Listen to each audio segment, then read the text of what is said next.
Welcome to the channel, guys. We are back again, and today we're doing a fragrance review on Encre Noire Sport by Lalique. So stay tuned.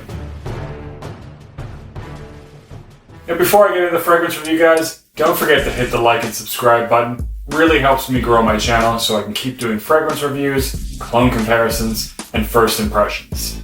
Encre Noire Sport was a 2013 release, and the perfumer was Nathalie Lorson. And the bottle is like such. Should be careful with this one. The cap comes off quite easily. You cannot pick this up by the cap. It does have a nice sprayer, pretty good distribution on it. And one of the cool things about this one is that the juice is pretty much black looking. Although if you do put it up to a light, it does get a little bit more blue. So it is really cool looking. Nice bottle, nice presentation. The top notes for this one are nutmeg, bergamot, and grapefruit. The middle notes are watery notes, lavender, and cypress. And the base notes are musk, cashmere wool, Haitian vetiver, and bourbon vetiver. Now this one opens up with a very strong burst of vetiver. Vetiver is the heart of this fragrance, and it is certainly something that is present throughout the life from the very beginning all the way to the very end of this fragrance. To give the vetiver a little bit of depth, there is also cypress in there, which to me creates kind of a piney accord.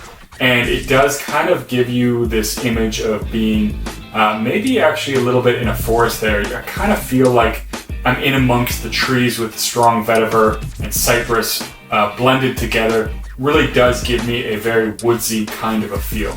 Now the watery notes are definitely something that's also present, so it does give this sort of watery type feel that actually comes off a little bit inky as well.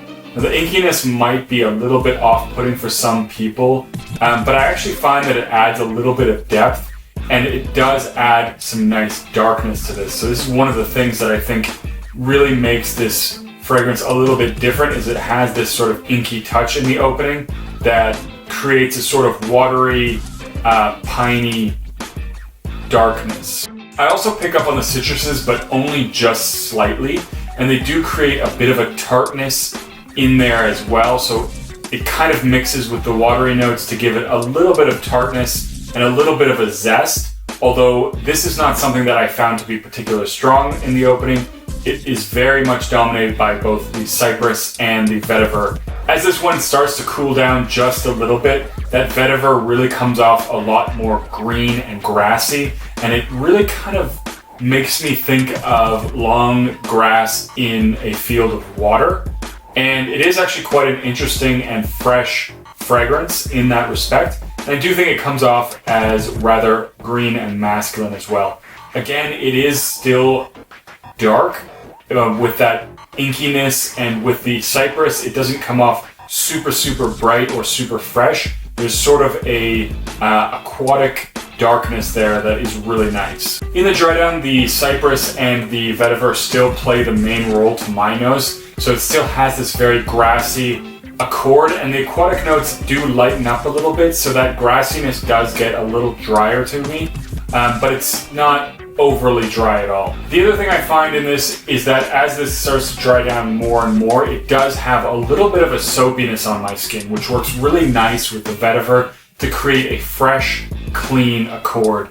There's still some slight inkiness into the dry down, but as this gets much later, both the citruses and the inkiness does disappear along with that aquatic watery note to become a drier, soapy vetiver. That is a nice characteristic of this fragrance. It does become a somewhat dark, grassy, clean scent by the end. The performance for this one is also good. I get around 8 hours on my skin, which is, of course, no slouch for a summery type fragrance, and it does have good projection as well, and the projection does last for quite some time, so I would get 3 to 4 hours of a nice moderate projection. It's not beast mode by any means. It's not going to fill a room, but it is something that's definitely going to be jumping off your skin. People will smell that as soon as they start to get close to you or as you walk by. It will grab certainly some attention.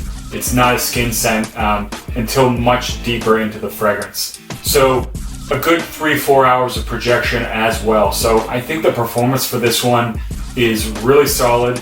And it does have good longevity. Now overall, this is a really great price value proposition with this one. It does come very cheap.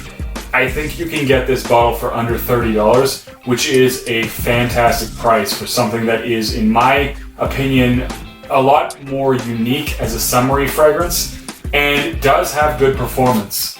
Now this one does, as I mentioned, have a uniqueness factor. It has a certain dark aspect to it, which really gives it a nice dimension and separates it from, the regular sort of citrus aquatics that a lot of people like to wear in the summer, and it definitely doesn't have any sweetness whatsoever.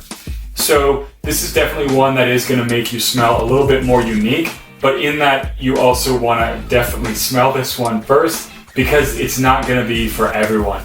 This definitely presents a different image than your typical sweet or citrusy summer fragrance. Another thing I really like about this one is that as it dries down, it gets soapier. So this makes it really nice for the summer heat. The longer you're outside, there's more chance of sweating, and as this one dries down, it gets soapy and it keeps you smelling just fresh and clean. And that's really something I think is great for the summertime.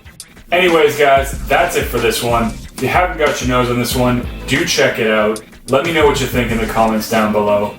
And as always, don't forget to like, comment, and subscribe, and I'll see you guys in the next video.